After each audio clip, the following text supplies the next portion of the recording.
एक और आपको मजे की हदीस पाक सुना दूं, आपका ईमान ताज़ा हो जाएगा।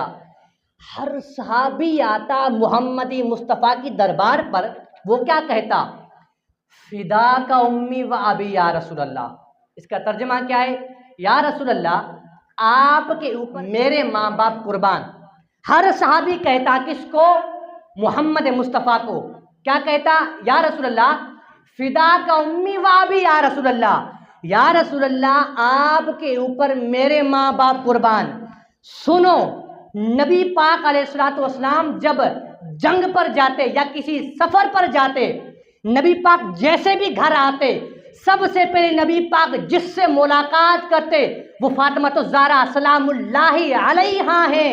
नबी पाक अम्मा फातिमा तो ज़हरा सलामुल्लाहि अलैहा के पास आकर कहते, फिदा का उम्मी व अबी या फातिमा। मोहम्मद मुस्तफ़ा कहते हैं, फातिमा तेरे ऊपर मेरे माँ बाप कुर्बान।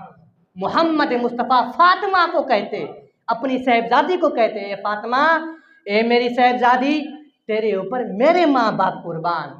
हम मोहम्मद मुस्तफ़ा पर अपने माँ बाप कुर्बान करते हैं लोगों, लेकिन मोहम्मद मुस्तफ़ा अपने माँ बाप फातिमा तो ज़हरा सलामुल्लाहि अलैहा के ऊपर कुर्बान कर रहे हैं। ये